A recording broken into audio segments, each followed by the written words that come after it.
Growing up, I was that weird kid who rode motorbikes in the name of fun. And I actually started getting quite good at it, so I started motocross. Now, in the lead up to a motocross race, the track organisers would spend days making sure that the track was nice and flat and smooth. But on race day, as thousands of riders went around the track, deep ruts would form on the track. And as the race went on, these ruts would get deeper and deeper to the point where racing on some parts of the track was actually quite dangerous. These deep ruts are similar to how beliefs, habits, and thoughts embed in our brain.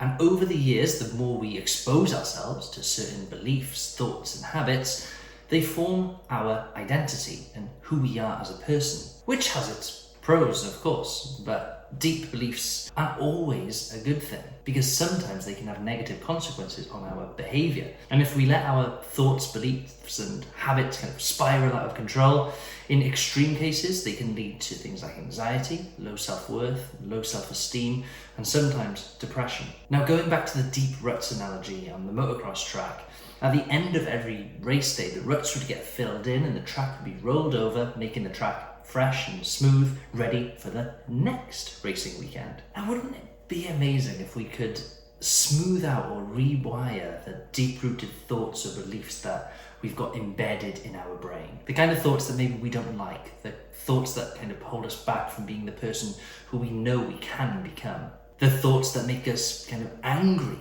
sad, and can sometimes lead us down self-destructive roads. And just imagine if you could just pop a pill where you could rewire your brain and smooth out every deep belief, habit, or thought that you've carried with you for life. And in doing so, it would almost be like being born again with fresh thoughts, fresh beliefs, a new perspective on life, new ideas, and a completely different life without maybe the baggage that you're currently carrying. Just imagine how beautiful, optimistic, and positive your life could be. It's possible. And this might sound crazy, but resetting your brain and becoming a new person is exactly what I managed to do 17 months ago when I visited a legal Psilocybin, that's magic mushrooms, retreat in Utrecht in Holland and took a hero's dose of magic truffles. Now, there's going to be a few people watching this video who know me, and for most people, I think I come across as someone who's got his shit together. But like everyone, I carry emotional baggage. So to discover how I ended up dying and experiencing my own funeral, finding unsolved answers to my life, and coming back to reality with new thoughts and a new fresh perspective on life, and how I genuinely think some fungi can help countless human beings with their mental health in ways that they never imagined.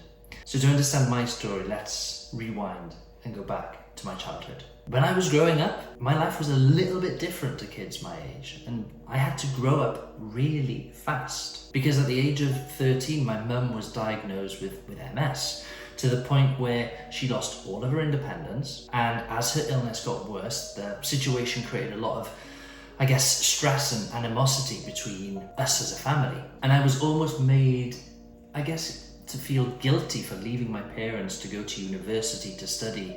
And my brother almost felt trapped because he didn't want to leave mum. And my dad, who did an amazing job supporting us as a family, being the sole kind of breadwinner and caring for mum without much support for the best part of 6 to 7 years and looking after me and my brother. So understandably, there was a lack of freedom that he had, and seeing the woman that he married and the life that he worked so hard to create for them both slowly dissipate, and mum's illness kind of taking over her body, it made him angry and resentful, and it was enough to make anyone change, I guess. And while all of this is going on, you've got my mum, whose condition is just gradually declining, who's lost her independence, got depression, but is trying to keep everyone positive and not be a burden to anyone. Now, as time went on, things got pretty cold between us as a family, and while we're definitely not the perfect family, we are a lot better than what we were. And after a few years of all this going on, I met the love of my life, Soph. But growing up with our family dynamic meant that I was always kind of scared to commit and unsure if I want my own family, because this is going to sound super selfish and awful, but I wouldn't want to be a burden on someone else's life if I got ill, and the responsibility of having to look after someone else if they got ill, it really fucking scares me. Because I've experienced firsthand the mental impact a loved one getting ill can have on a family. So the reason why I gave you some background on my upbringing then was just, I guess I got to a point, because of my family dynamic and my upbringing, that I got to a point in my life where I was just a bit stuck and I guess confused. And I felt like if I didn't get help, I wouldn't be able to progress to the next part of my life. Now, like most kids, I dabbled with drugs like MDMA and ketamine at university, and I've always been fascinated by human consciousness and how taking a substance can just change the way that we see, hear, feel, and think. And one day my curiosity got the better of me after I was watching Nine Perfect Strangers, a fictional series about psychedelics on Amazon Prime. Watch it if you haven't already. I knew that I needed to try this powerful substance of psilocybin and magic mushrooms. Being the geek that I am, for the best part of, say, the next 3 months, I spent every evening reading up on the research behind magic mushrooms, and honestly, what I was reading was just crazy. I could not believe the profound positive effects that this substance was having on most people's mental health. So while I was reading all of this information and research and data, I debated whether or not I should just buy some magic mushrooms from the dark web and take a hero's dose of my own here at home. More about a hero's dose in a bit, by the way. Or whether I should, take the psilocybin in a safe setting with psychologists and professionals to help if anything went wrong. Thankfully, I made the right decision and found a legal psilocybin retreat in Utrecht in the Netherlands, and I booked it. Fast forward 4 months and I'm flying into Amsterdam, and I'm getting a 45-minute taxi drive to Essence Institute in Utrecht. The place was absolutely beautiful. It was in the middle of nowhere, surrounded by trees, lakes and nature. A perfect place to take psilocybin. As far as the ceremony goes, it was a 3-day event, and in total there was 20 of us taking part. So the first day was just about getting to know everyone, and I guess building trust within each other. And one of the first things that we had to do is we had to share our story and say, why we were there and what our intentions were. Just to give you some context, there was a guy there called Richard who'd lost his partner on Christmas Day. She passed away from cancer, and he just couldn't let go of her, and he couldn't move on.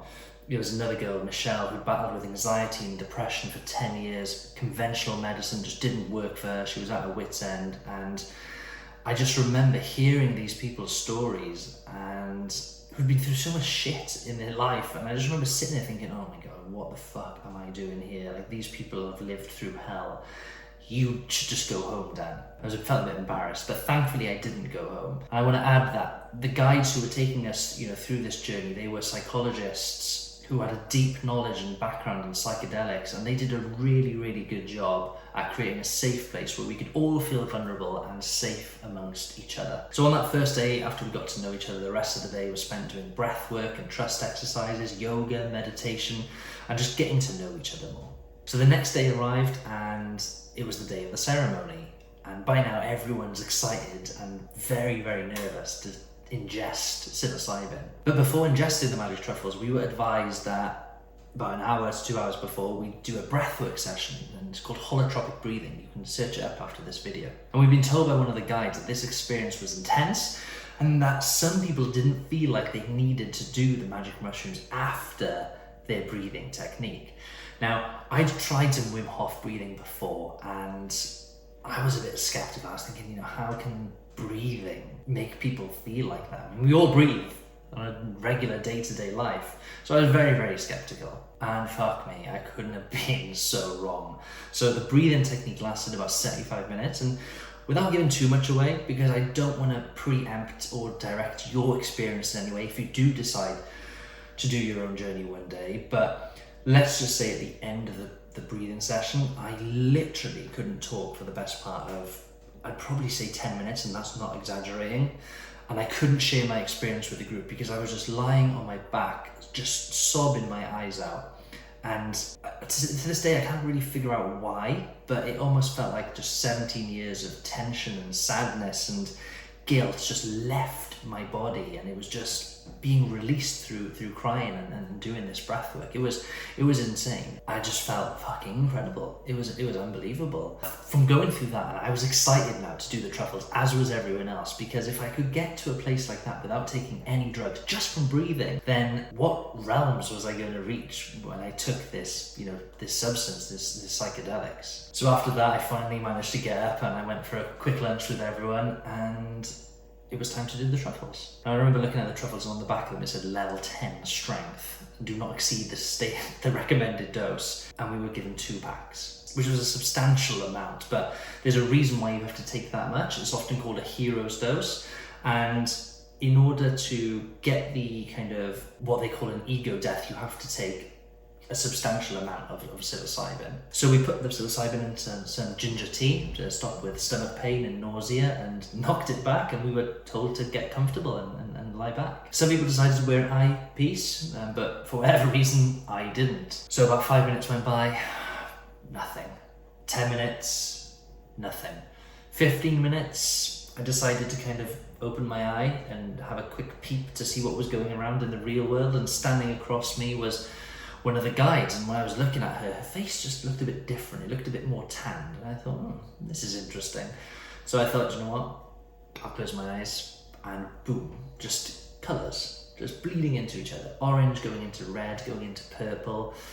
And I was like, this is cool. And then the colours started fading in what looked like blood vessels, and then I almost felt like I was swimming inside of my body, and I thought, fucking hell, you're swimming inside your body. This is pretty cool. Now, in the background while all this is happening, there's a playlist going on, classical music, beautiful playlist, and I'll share this with you in the description so you can listen to it after you finish watching this video. But nothing intense is happening. I'm having a nice time, and then all of a sudden I'm just in my own head, and I'm on a stand-up paddleboard going through a really peaceful scene of the Pirates of the Caribbean.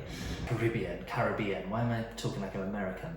And everything's just around me is just so green, everything's so fresh, everything's so beautiful. There's cliffs, there's waterfalls, and I'm just rowing through it on this stand-up paddleboard. And then suddenly, boom, the music stops, and there's just pure silence. And the playlist starts again. What sounds like funeral, I guess, chimes just start echoing in the room. And in front of me, these red curtains open like a theatre, and inside, as I peer in, is the coffin, and there's just loads of people surrounding the coffin, and inside the coffin there's a body. So I look closer, and I realise that in the body is me. I'm literally experiencing my own funeral, and everyone around my body is just bawling their eyes out, and all of a sudden I just start feeling these 2 tears just coming down my face. Now, this is going to sound really weird, but ever since that moment I've come to terms with my own death. And I talk about death a lot because it's inevitable. As kind of weird and scary as it was to see my own death, it actually taught me even a crucial life lesson, or 2 life lessons actually. And one of those was, even in your darkest moments, you are loved. And as a young boy who suffered with acne, felt ugly, this made me really emotional. And I realized that for years I wasn't, that confused teenage boy who didn't feel like he was loved, and all of a sudden, for probably the first time in my life, I loved myself. I started loving me for who I am, and from that moment I just stopped fighting death. I just embraced it. And I remember the words of one of our guides, Willem, who taught us that when scary things pop up, just to accept things as they are. What will be will be. And ever since coming back, that's the motto that I've carried through with me in life. And I just remember sitting there just looking at my coffin with everyone else celebrating my life.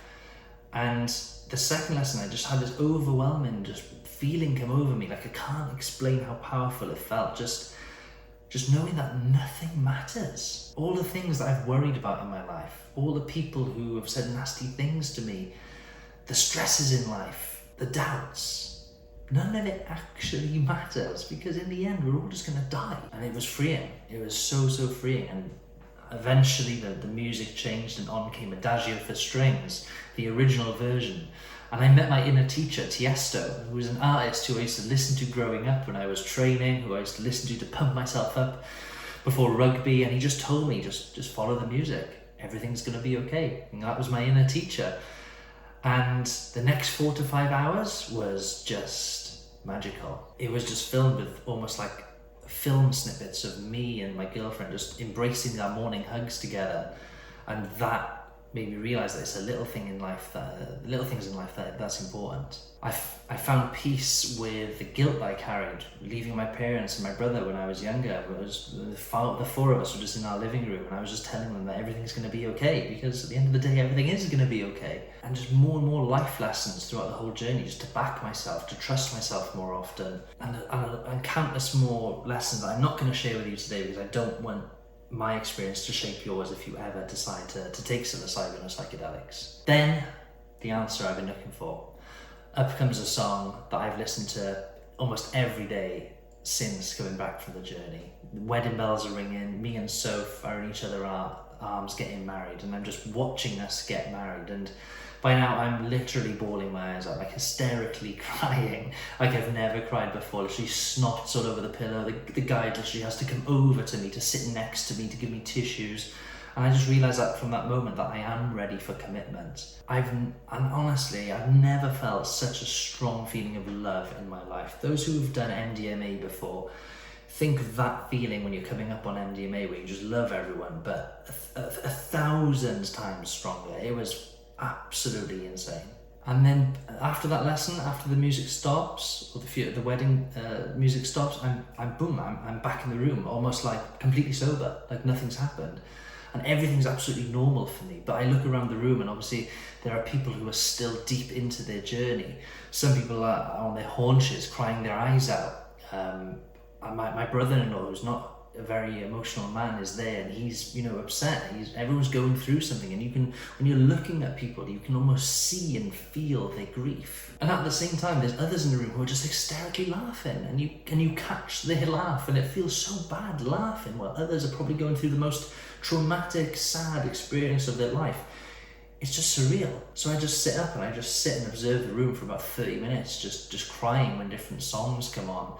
And I'm just thinking of Soph and my family, and I'm just bawling my eyes out whenever I think about them. I just want them all there so I can just cuddle them. And as I'm just there, I'm just thinking about the last few days. I forgot my deodorant when I left to go to Amsterdam, and I was walking around and I smelled a bit like BO, and I was worried what other people would think of me if I smelt. But I was just sitting there looking back and just laughing and realising that nothing mattered. Who cares if I smell today? Nothing matters. And it just gave nothing matters just a deeper meaning compared to when you're sober, because everyone says it when they're sober, but this gave it a real kind of tangible feeling. Now, I've definitely left out a lot of what I wanted to say, because this video is getting on quite a bit. Since coming back from the trip, everyone says that I'm just a completely different person. I'm just more compassionate, more understanding, more patient, and I feel in myself like I've got a completely different perspective on life, and I feel more spiritual as well, and I'm more open to a higher ground nowadays. I'm still yet to know or find what higher ground means to me, but I genuinely think this fungus with the active ingredient, when taken responsibly with guides and support and the right setting and the right integration after it, this sacred bit of fungus can literally save the world and change the world as we know it. I genuinely believe that. Because everyone who was there with me after, they say that they feel more compassionate, they're better listeners, they're better communicators, thinkers and lovers. And a lot of these guys, they overcame past trauma, they overcame negative experiences that they couldn't shake off, became better versions of themselves essentially. Now, I should probably preface by saying that if you are gonna do this, please don't take it into your own hands. There's a huge difference between just taking 1 gram of psilocybin and going for a few drinks with your friends, or going to a place like Essence where you do 33 grams of truffles. That equates to 10 grams of dried shrooms, and having a life-changing mystical experience. And if you are going to do it, just please look after yourself and do it the right way, because like I've already said, these substances genuinely have the capacity to change the world as we know it. If you enjoyed this video as much as I've enjoyed shooting it, then please give it a like, and if you've experienced a journey yourself, then just pop them below. I want to know how your journey went, and if you've got any questions about the journey itself, or if you want to find out more, then again just pop them below and I'll answer them when I can. Speak to you soon.